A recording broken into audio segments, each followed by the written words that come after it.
free university. And it was long part of the public student housing we have most in Germany. So the question for us is, what is in student housing co-op? Just having some co-op and just having student housing maybe is not the same like a student housing co-op. And to tell about how we work, I will start at the beginning. We started our work in a fight with the country of Berlin to save the village from destroying. We have 28 houses here in our small student housing village with a lot of rooms, about 900 for students who can live here. And all these people, I'm around this group in the late 90s, started to make resistance against the plans to destroy the village. And at the end, we understand we have to make it by ourselves. And finding a co-op was the best way to staying involved. But at last, co-op was found just by former inhabitants, by people who were no more student again, just lived in the village in the 90s. And the problem was that we had big challenge. We had to develop the village, to fill the rooms again because it was empty. And you can see at these pictures it was mostly destroyed or in a bad the houses were really bad and old and everything. So our first thing was starting to reorganize, to resell all the rooms, and to make everything new. We have to find money to buy the ground. At least we made a leasehold with a Swiss a company who gave us the money for the ground, and then we found money to make the houses new, and that's what we work 20 years now. What we work for 20 years now. So the village is in a better status now, and we became 20 years older. And now we see, okay, we have just a small group to run the system. We have just our officers board with 2 people, and we have our supervisory board with 7 people. And we run the system, and we have one general meeting in the year where we present our numbers, and then we make our work for the next year again. And I think we will retire in 10 years, in 15 years maybe, and we have to think about how we can give everything to the next generation, and how we can especially give our tradition of engagement in the next generation, because we found our co-op and we were inhabitants of this village. So we found the student housing co-op, but how to run it? And the problem is that we have to think that we found a lot of local partners about co-op things, about young co-ops in Berlin. We have alliance with them, about locations of democracy in Germany, like our student village is. We have things about monuments, because the village is a monument too. But we didn't find something about student housing co-ops, because we are the only one in Germany, as I know. So who am I, or what are we? That's the point. And we looked around in Europe. We found this wonderful building in Copenhagen. It's about student housing. It was built with a lot of money of banks in Copenhagen, but it isn't a student housing co-op. We found the Maßmann house in Munich. It's run by students, but it's not a co-op. It's something like a student society, but they don't own it. It was owned by a foundation, and they gave it to a self-organization by students. but it's not a co-op.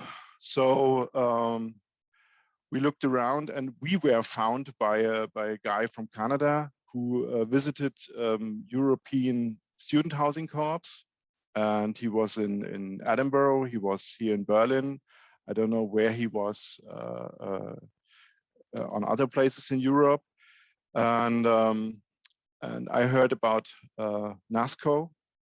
And I thought, okay, you have to visit, and so I was for my first time in the US, in Ann Arbor, and it was great to see all these young people were engaged in working for their co-ops.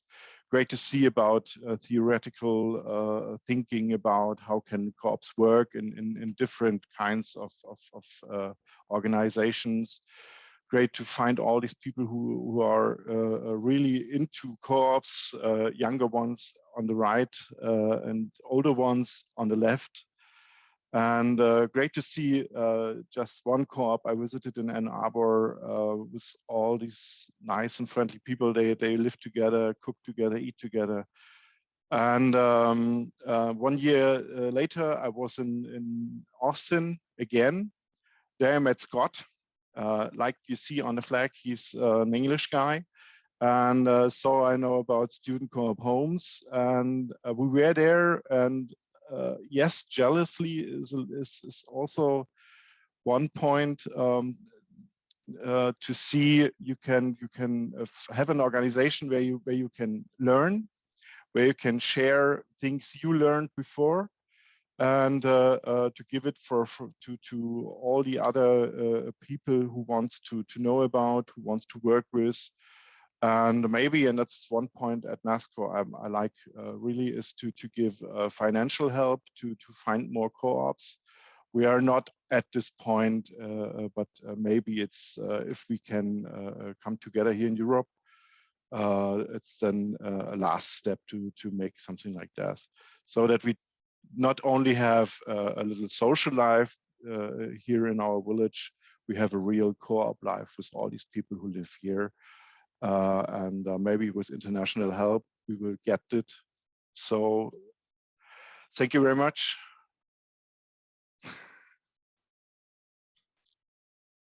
Thank you, Jens.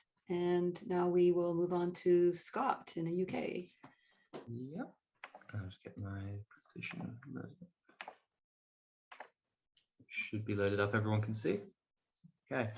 So hi everyone, I'm Scott. I'm a director at Student Co-op Homes. I was one of the people who was around during the founding era of it. So yes, I project managed Student Co-op Homes when it was kind of an idea. An idea that had been floating around in the UK for a little while and took a while to get going. We had the help of our kind of co-op federation for the UK to get that really moving. So again, always thanks to them. Currently the vice chair of Student Co-op Homes, having just been the society secretary.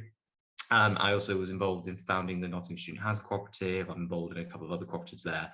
And full disclosure, I'm a doctor working in the NHS. So I've gone on night shifts. Night shift number 4 is in a couple of hours' time. If my brain suddenly breaks and I lose my train of thought, you now know why.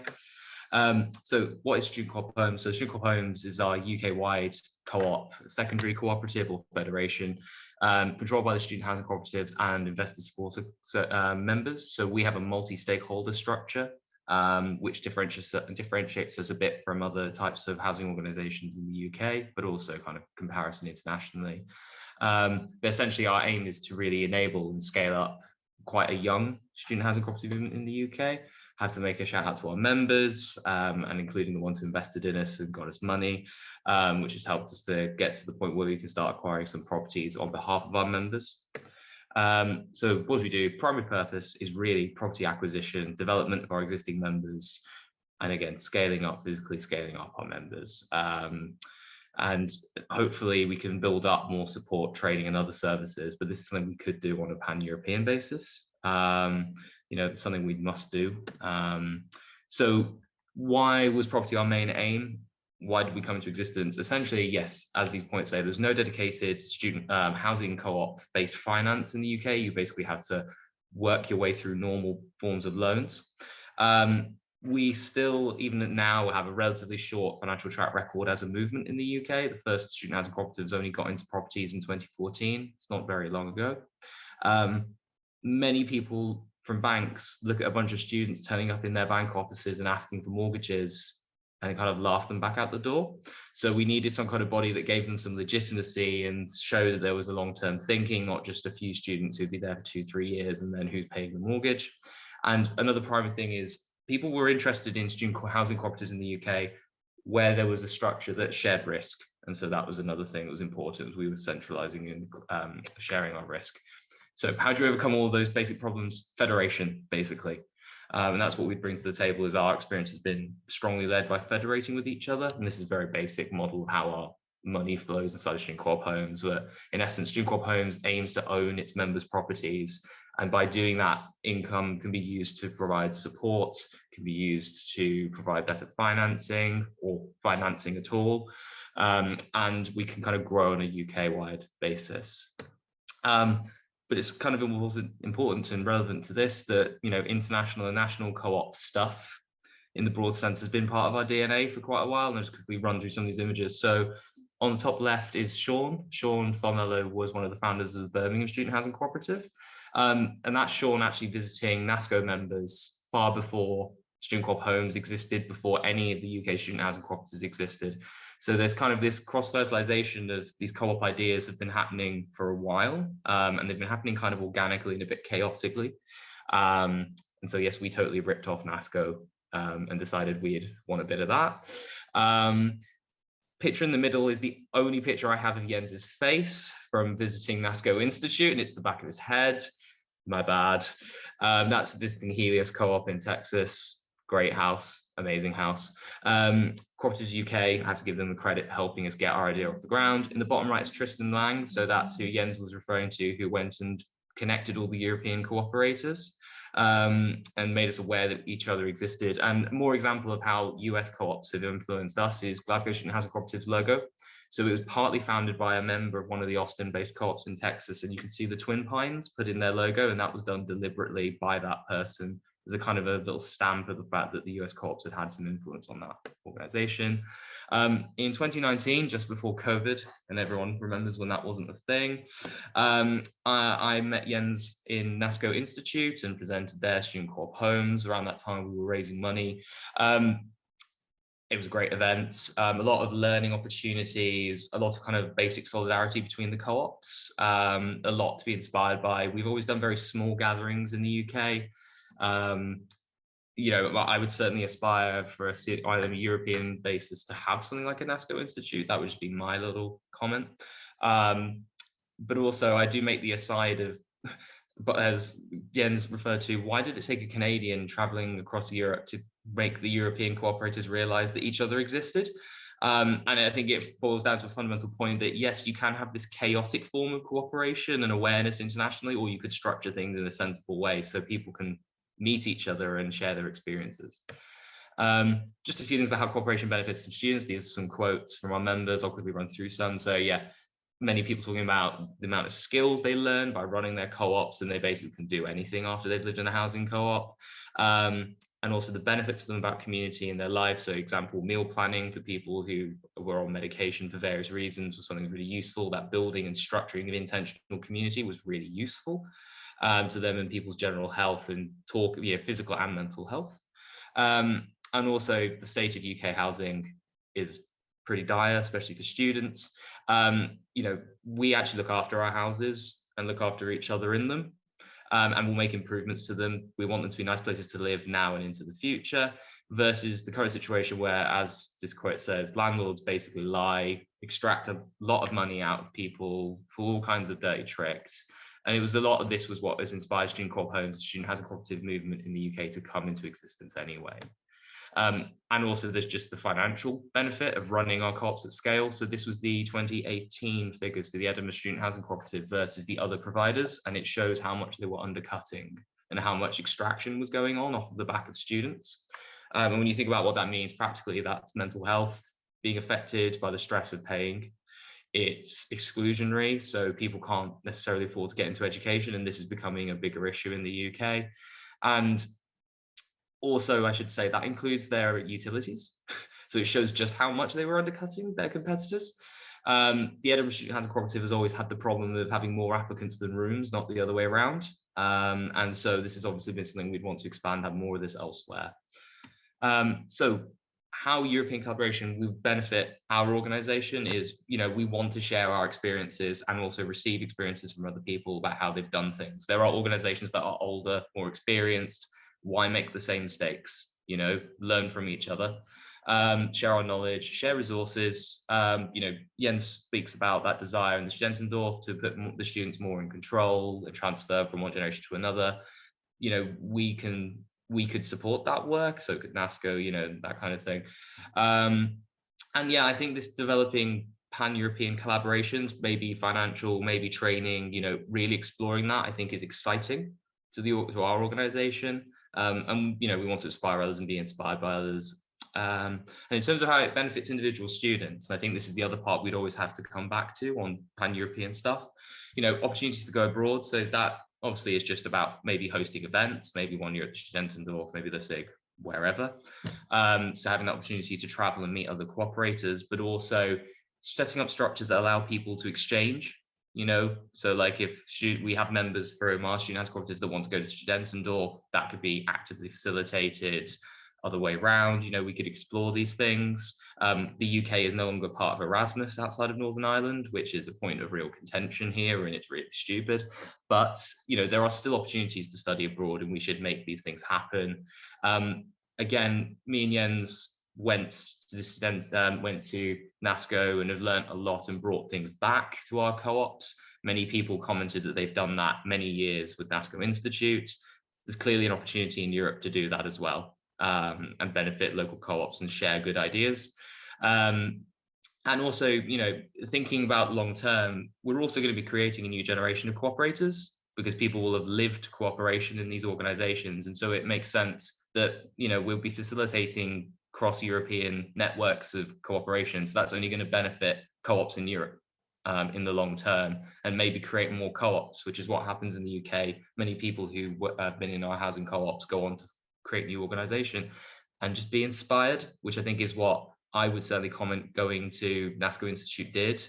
I was already kind of inspired, but when it's really up in your face how cool everything is, you kind of want to do it that little bit more. Jens might feel the same as well. And that's me. So thank you very much.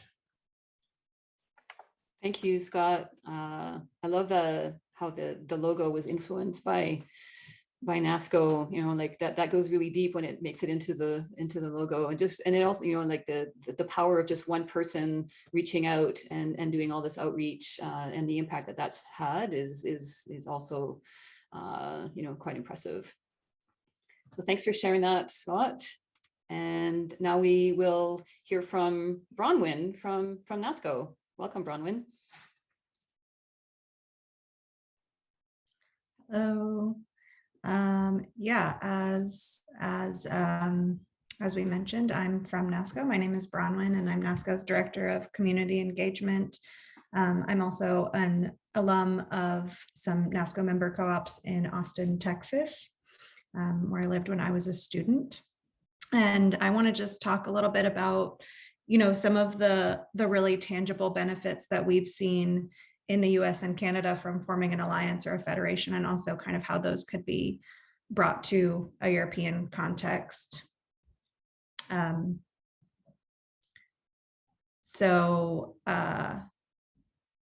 Sorry, is that blocking the screen? Can you see? Is everything okay?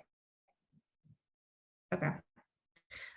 So in 1968, student housing co-ops in the US and Canada formed an umbrella organization, which was NASCO, the North American Students of Cooperation. And it was really born out of a need for communication, assistance, education, lobbying, and other services as well. So it kind of was born out of this understanding that pooling resources and working together is how we can actually build the movement, make the movement stronger, and kind of grow the student housing co-op movement across campuses.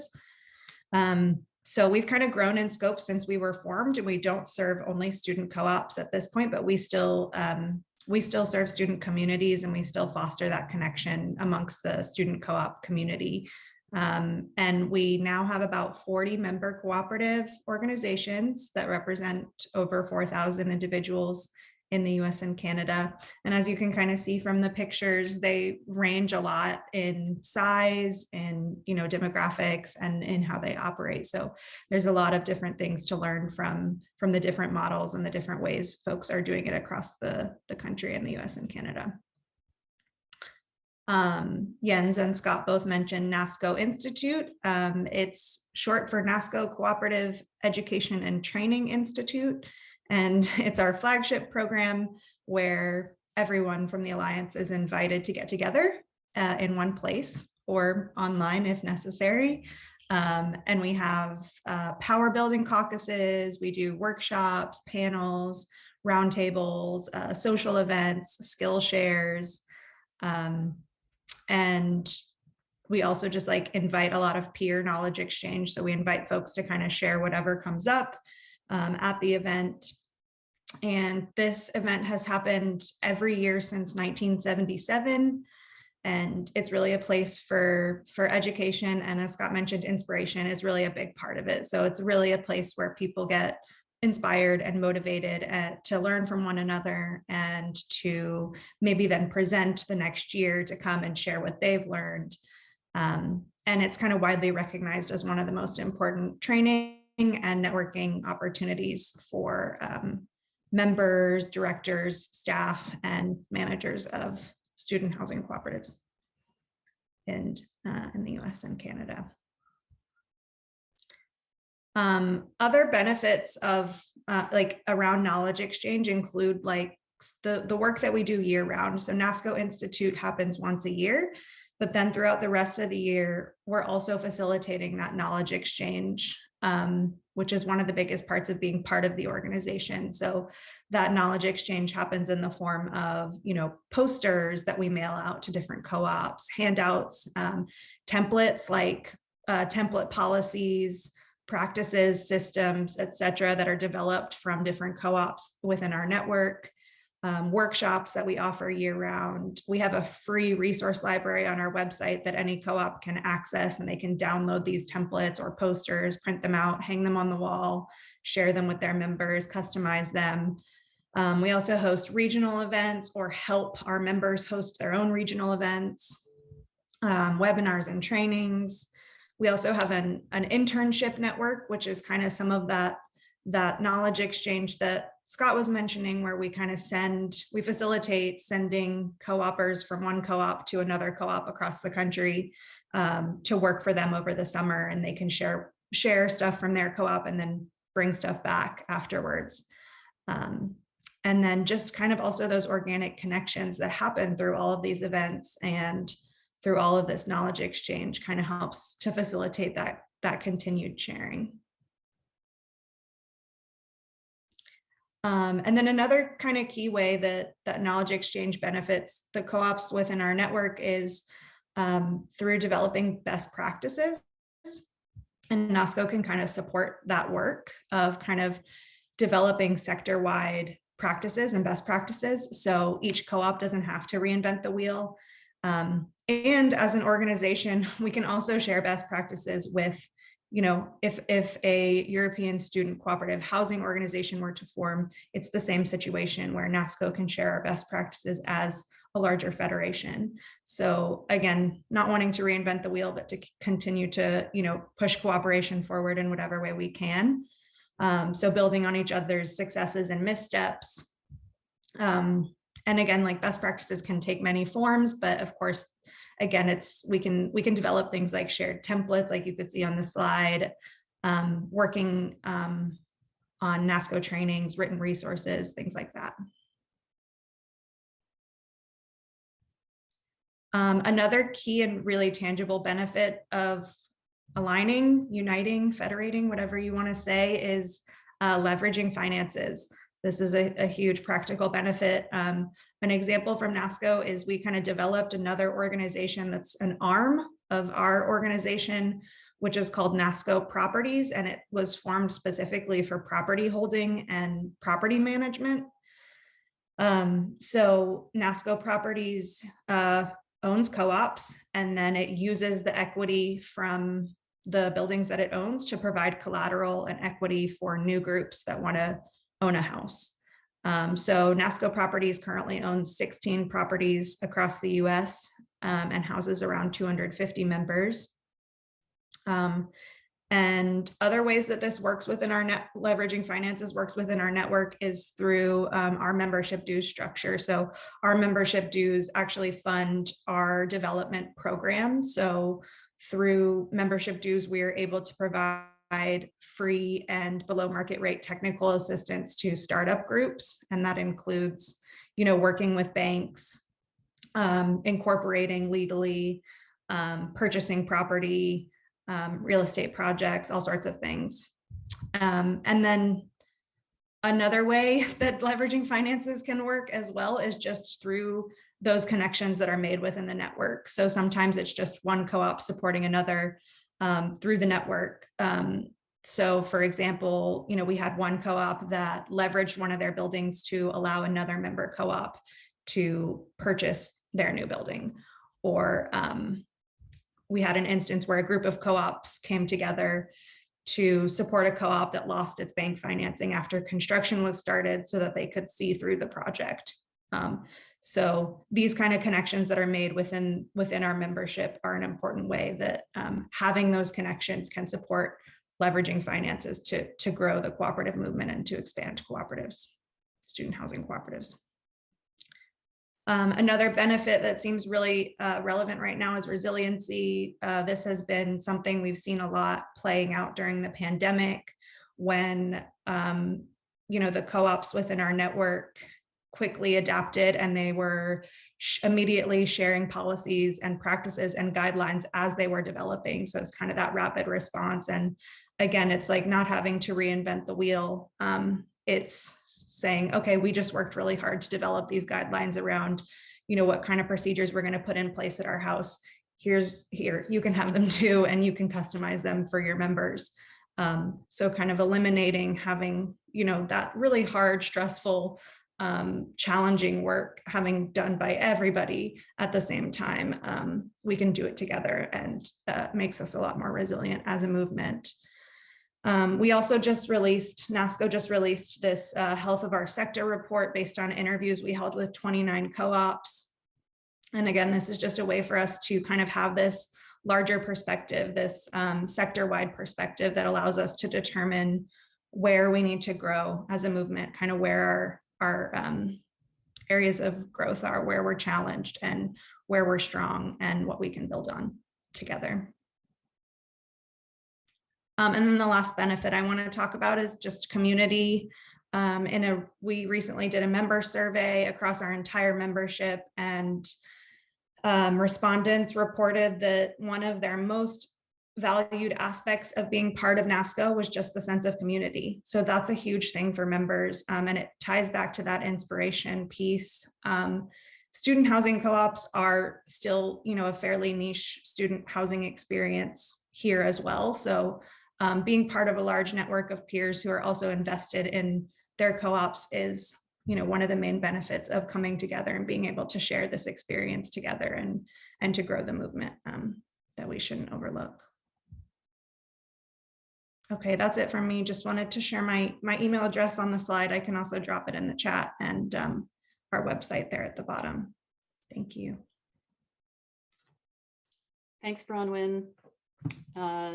Really nice to see the multiple benefits, the community, and then the direct concrete benefits, tangible, such as the financial side of forming NASCO, eventually leading to forming NASCO Properties, and being able to grow the student cooperative housing movement. That's a huge benefit. So thanks for sharing that. And now we will move to Audrey in Geneva from l'Institut. Welcome, Audrey. Yes, hello. Let me just see if I can share the screen easily. Okay. And then if I do this. Yep, that's fine. Okay, do you see one slide at a time? No? Yes. Yeah. Okay, so hello everybody. So to kind of build on everything that has already been said, I'm just going to share a little bit of the perspective from La Ciguë, which is a housing cooperative in Geneva. And here you can see the history of La Ciguë. So it was founded 36 years ago, and it really came from the student. It was founded by the students in a time of crisis of housing in Geneva. And it was really a political movement from students who grouped together to ask for changes because they were not able to house themselves, to find affordable housing in Geneva. So that's when La Ciguë was founded. And then 2 years after, it was the first loan signed with the city of Geneva, which recognized the problem of housing as a real problem that needed changes inside the political context. And so that's when the first type of short-term loan or short-term lease was founded kind of in Geneva and was used. And it's one of the models that is still used by La Ciguë. So to house students in housing that will be destroyed or renovated, but still have maybe 2 years into which, instead of being empty, then we said, okay, for students, 2 years, it's almost sometimes all of the studies. And so, yeah, so we kind of worked from there. And then in '96, there was the opening of the first building built by La Ciguë, because we also recognized the needs for an expansion and for more stability also in the building. So instead of only having short-term lease and housing depending on others, we also built at the same time, started building our own building and kind of create here all the characteristics that were kind of needed by a student co-op. And so you can see here on the graph also the expansion of La Ciguë. So from the first lease was 18 people, then in 2005 there was around 200 people, and now we are more than 800 people who are housed by La Ciguë. And we expect that in 2025 it will hit the 1,000 because we're still building now new housing and everything. So we still work on those two axes, so the construction or renovation of own buildings, and then negotiation of temporary loans on private or public owners. It can also be private owners, something like that. And then we aim to provide quality and durable and affordable housing to people during the studies. And we work really on the principle of participation and self-management inside. So each house has a lot of freedom, and we try to give everything that is needed and to facilitate a community-based housing. So that's kind of the engagement of the Ciguë. And we also try to work towards having sustainable buildings and try to participate in showing other models of how we can live together and how we can have housing that works in an ecological manner. So here you have a few examples of rooms inside La Ciguë. We did a project of photos of every room inside La Ciguë, so you can see it's very varied as well. And one of the goals for tomorrow, like for the future, for the near future, one of the things we observe right now, one of the crises we have to deal with, is a gradual decrease in the building land and the housing that is available for temporary loans. So there's less and less opportunities for us. There's more and more private partners that have understood kind of how the way works.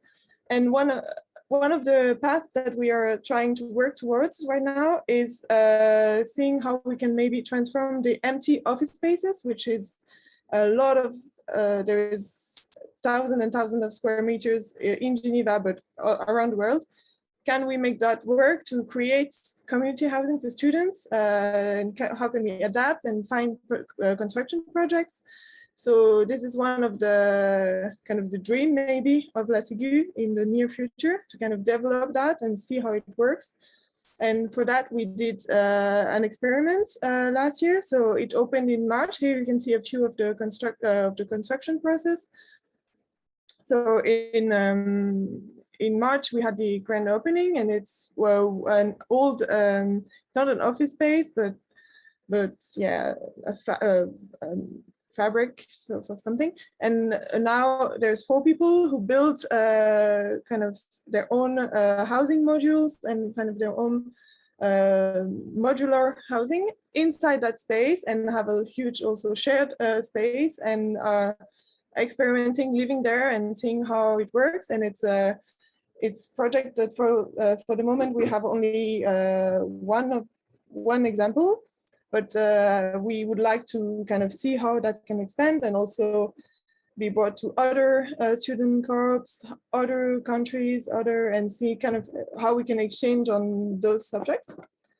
And one of the other problems that we have, we can see that there is a lot of different student profiles right now. So we focus on shared accommodation, but we can see that there's a lot of students now that have children that come to their studies a bit later in life, that extend the duration of studies. And so those are all situations that are not where La Sigue is not really able to offer a good solution.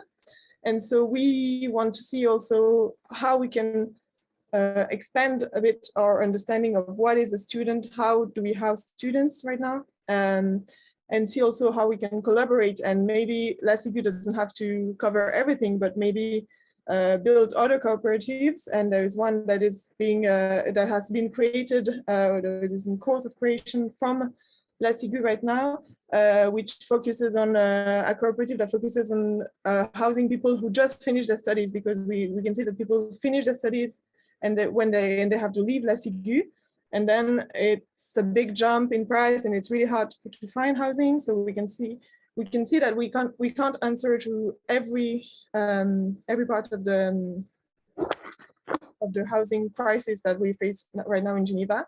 But we really believe that by kind of collaborating and creating a network, right, like we're doing right now, we can be inspired, find other ways also, better our ways of studying and of doing the student cooperation. We can also see that collaboration for us is really important also to defend the model that we believe in. For example, to show also financially why the cooperative model is important and why it works. But we have for that to kind of make links with other cooperatives, find examples, and learn from each other. So as everything has already been said by the presentation before us, but also to have a better way politically to see that we are not doing things in our corner in our way, but it's models that work, that have been tested elsewhere. And so that's one really of the main political aspect that we believe in. And also, as it was already said, to be inspired also, to find new creative ideas, because we really encourage participation inside La Sigue, and to kind of have ideas that come from within, and to encourage people who live in La Sigue to develop their ideas. But it's better if we can offer more models and to kind of see how it works elsewhere in the world and elsewhere in Europe, and not just focus on how we responded to the crisis in Geneva, but kind of see and connect about that. So thank you. Thank you, Audrey. Yeah, the use of transforming office space into living space is a phenomenon that is, you know, pretty much needed everywhere, and to be able to share, you know, the ways to go about that, and you know, and sharing, you know, any kind of studies or knowledge that's been acquired so far within an organized association or federation. You know, that's just one of the many benefits. So thanks for highlighting that. And now we're going to move on to Lorenzo from Cooperatives Europe. Welcome, Lorenzo. Hello, everyone. Thank you for having me.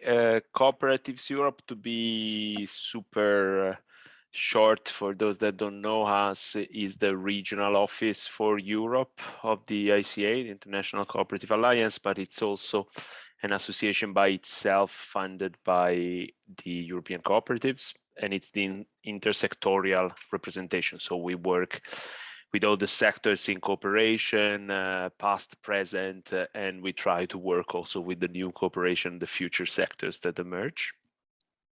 I have to say that you were all very, very thorough in the description of the possible advantages. So I don't see why you shouldn't move immediately forward.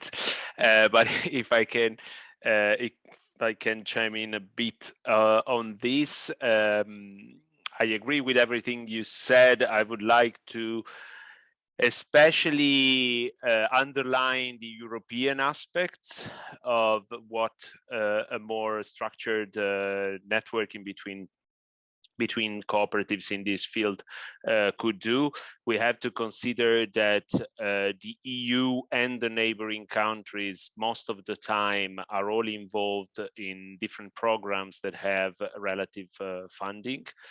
Even after Brexit, unfortunately, we lost most of the effectiveness of Erasmus on that. So now it's essentially easier to have a Turkish partner than a British one. That's a pity, but for example, for Horizon and for other funding, especially on small medium enterprise and dedicated to citizens, there's still a lot we can do together, including Switzerland, including Norway, a lot of the countries that are just outside. I agree that the sharing is a very, very important part of what you can get, sharing resources, sharing knowledge, also sharing opportunities like the access to credit or setting up additional structures. What in our experience is very, very powerful of a stabilized network or even an actual formal organization set up in one of the sectors is also all the internal advocacy you can do more effectively inside the cooperative movement. So the relation with other sectors, the relation with cooperatives in apparently distant fields that many times are not that distant if you structure your work in the right way. And thinking about European action at the moment, one of the main topics is the transition to the future of society. And that essentially goes in three topics. One is the so-called green transition, so more sustainable energy and more sustainable environmental impact. And there's a lot there that can be said regarding housing.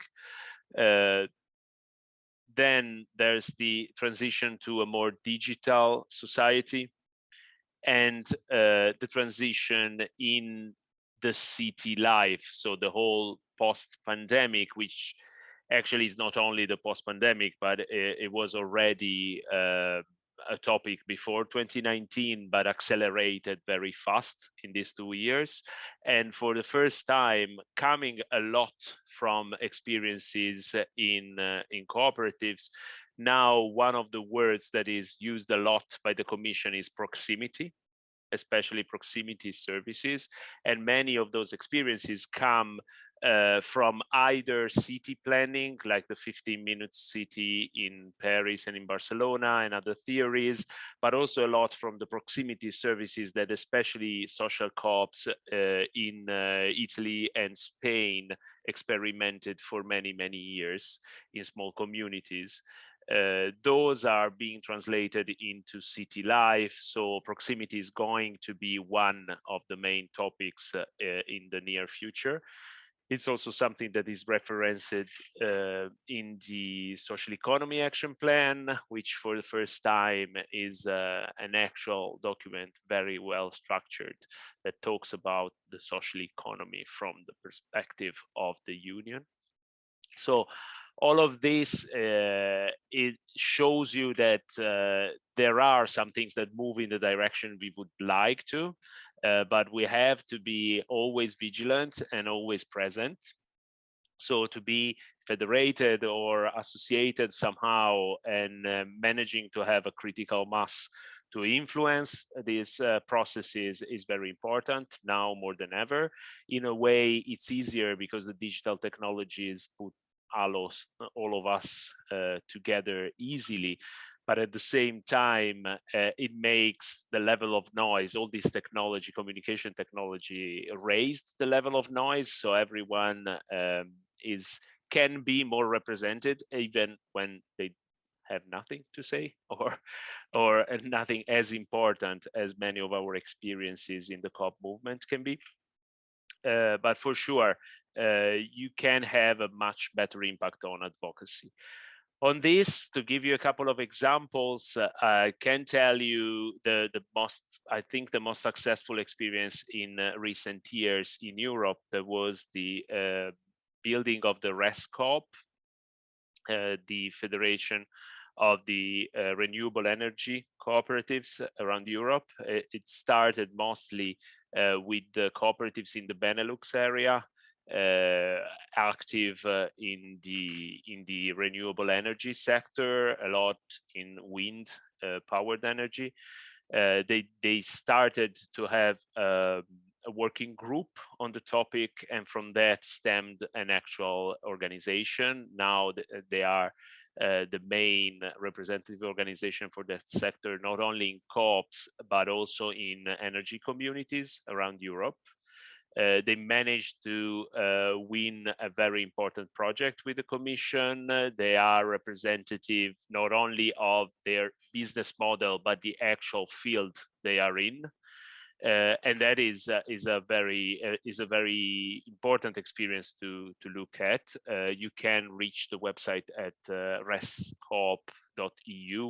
and it's a very interesting experience of a new emerging sector that essentially a few years ago existed only as a niche of engineers, and now it's really on the front pages, also with the energy crisis and the green transition, as I was saying. Another interesting experiment that is probably more connected to the student aspect of your activities is the young cooperator networks that are present in some of the European countries. We try to be, I say we because I was part of the group that started the European network. Some of the countries have a much bigger experience in this. Some others have a smaller one. We built a European coordination that is still an informal network, but allowed for a lot of exchange. Some of the experiences are actually more structured, and the best experience in terms of impact is the Italian Young Cooperators Network that was built inside the apex organizations of the country, the two main in Italy, Lega Coop and Cooperative, and they managed, I was talking about the internal advocacy, they managed really to change the internal governance of the cooperative movement in the direction they wanted. So now there are some quotas for younger cooperators in the national councils. There is a limit to the duration of presidencies in co-ops. And there are a lot of other initiatives that started from the Young Cooperators network and spread to the whole of the co-op movement. In that case, it's less about enterprise and more about internal governance. But anyway, it shows how cooperators that are already engaged in their own COP, they have their own things to do and their own tasks every day. They can anyway get together and also do something else with the power of the group. Because in this case, no one was dedicated to the growth of this network. The network was instrumental to push for the agenda that the cooperators wanted to have. In the case of a new sector or a new organization that supports cooperatives that have the same kind of mission, it is more also a matter of legitimacy and stability. If you have a network that can dialogue with other sectors on a regular basis and that can also talk with external stakeholders with a united front, the advantages are kind of self-evident, but also the stability becomes a less of an issue. The exchange, the intergenerational exchange, you can build on the work already done. You can develop some dedicated positions so that that people can dedicate actual time on the tasks that benefit everyone instead of always chipping in a little part of their time because they are busy with their co-op, is really a capitalization that a cooperative by itself can't do, even with all the goodwill to reach out and network with similar organizations or other with the same attitude. You can't really expect to have the kind of dedication from the personnel that you can have if a specific organization is set up. I mean, this is exactly the same reason why a lot of decades ago the ICA was started. So cooperators realized that a worldwide movement needed some kind of stability and some internal governance processes to be stable and live on. And that actually worked because we are still here talking about co-ops, even if many of the old ones 150 years ago in the previous centuries went bankrupt or had financial problems or don't have a membership anymore, but the movement lives on and we continue in their legacy. So getting together gives that kind of stability that is not dependent on individual members anymore. And in the case of federations, it doesn't even depend on individual co-ops anymore. Plus, as you were all saying regarding the inspiration of the new ones, it helps not only to give inspiration by example, but to give actual tools to build. And this is also something that if you build an organization that is structured, you can fund with programs much easier than informal groups of existing co-ops. You can have a multi-year programming, think about what are the priorities and support cooperatives in a way that goes to a perspective that has a sense by itself and not only responding to either local needs or local emergencies, because many times, unfortunately, the needs are actually a translation of the emergency of the day. So really, what we see in all the sectors, and especially in the emerging sectors, is that getting together in a more structured way has essentially only advantages. To be fair, it also requires some commitment, and it also requires to divert a bit of the energy towards that, let's say, greater good, instead of just the immediate advantages of your local co-op or your local community. So your membership has to be aware of what happens outside of the co-op in this like enlarged circle. What Scott was saying about mobility, I think could really benefit this process, letting people know each other and taking advantage of what you can immediately have even before building more structurally. So the network itself allows for people to talk, to visit each other, see what the others are doing, which is nice on a human level, but it's also very good in terms of building trust and building a sense of meaning for what you're doing. So then when each of your co-ops will have to devote some money, some time, some resources to the tasks that are connected to the larger network, the membership will know why and will understand the value of it. Because sometimes, as soon as you lose focus on the immediate objective, some of the members put in question the whole initiative. So getting more frequently together and starting to build a network that already gives some kind of results for the members immediately is a good recipe for success. There are some very, very big initiatives that never saw the light of day because they were too big.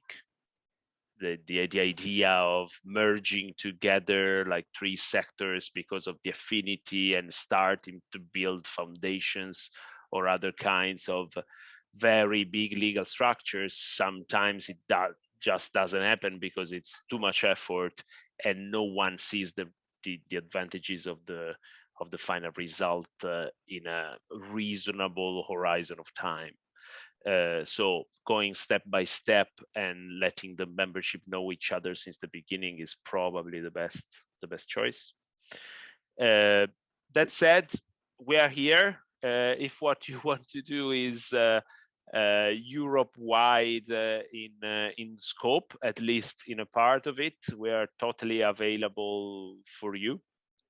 And let us know what you need, and we'll try to support as much as possible, if not else, with contacts in the countries that are not present today.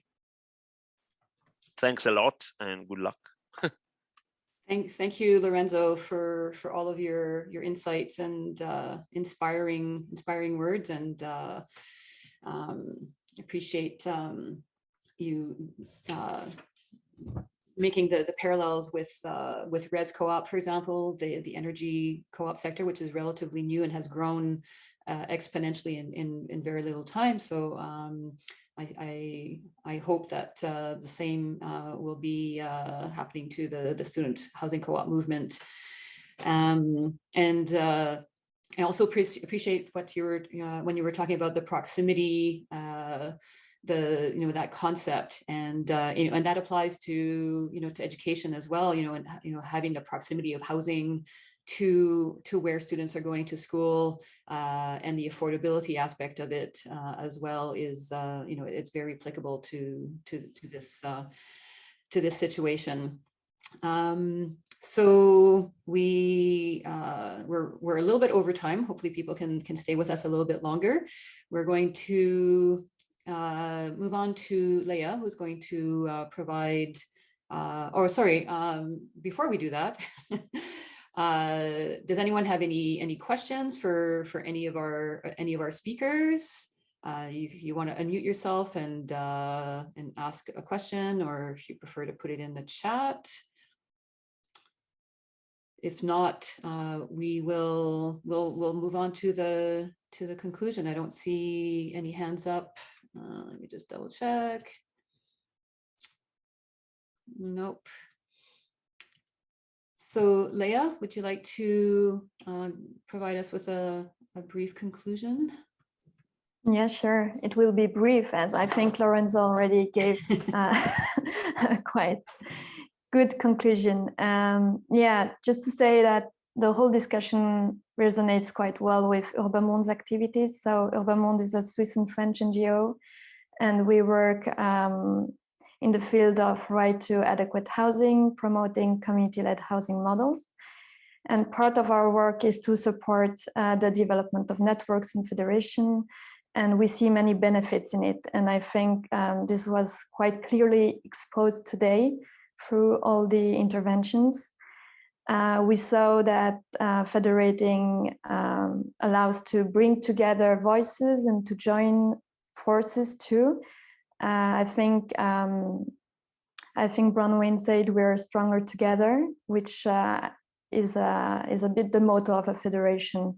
And yeah, it allows to make the model also more visible to other actors. I think this is also a very important point, in the sense that it allows to have an impact on advocacy, like Lorenzo mentioned it, and also create these dialogues with external actors and create new partnerships and collaborations.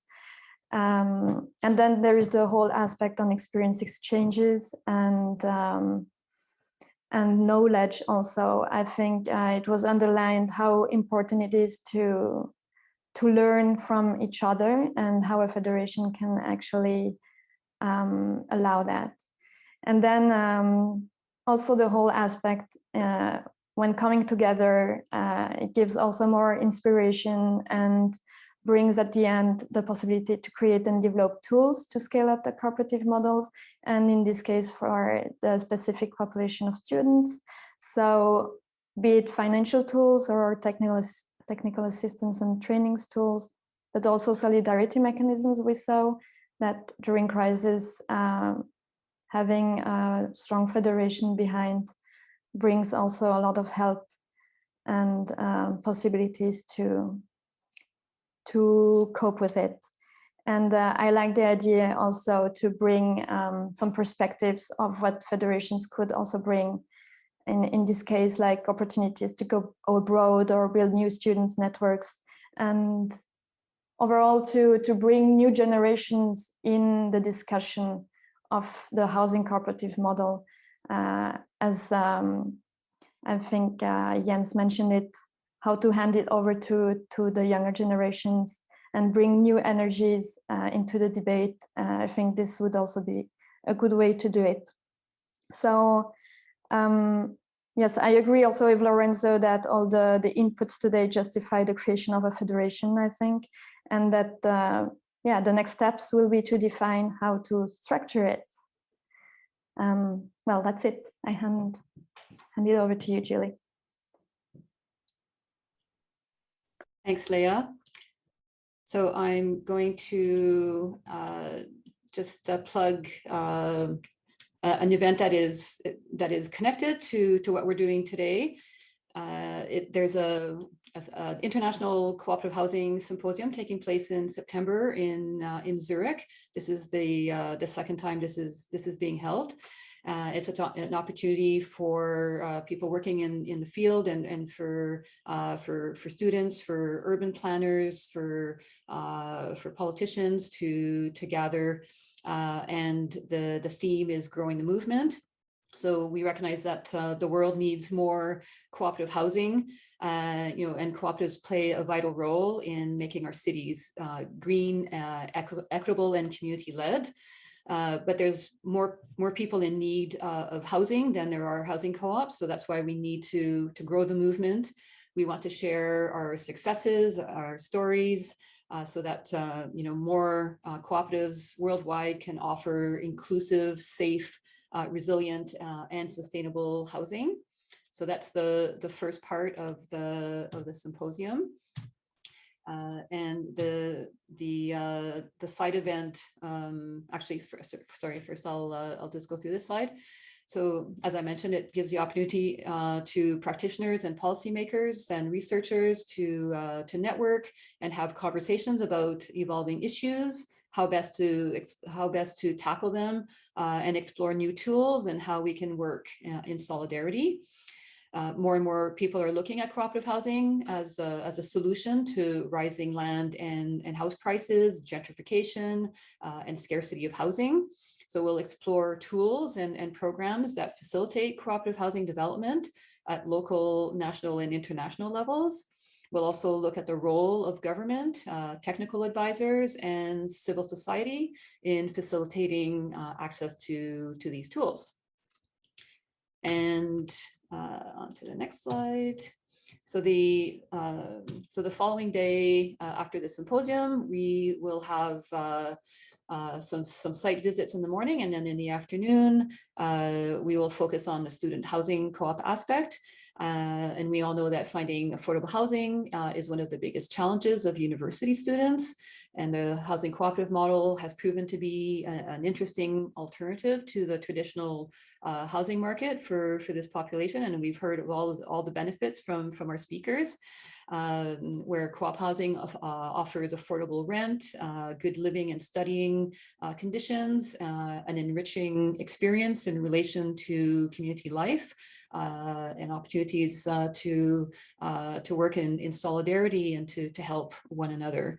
So this event is taking place in 2 cities, because organizing an event in one city is just not complicated enough. We have to introduce a second city. So after the first day in Zurich will be completed, we will hop on a train and move on to Geneva for another 2 days, where there will be site visits and then deeper discussions about the conversation that we've been having today on brainstorming and developing the concepts of developing a federated student housing cooperative body in Europe. So if you go to housinginternational.coop, you can find the whole program there. Registrations are open. The student event is free. There might be some slight costs for meals, but we're doing fundraising to cover travel and accommodation. So depending on how well we do with that, there might be some slight cost, but the event itself, there's no cost. And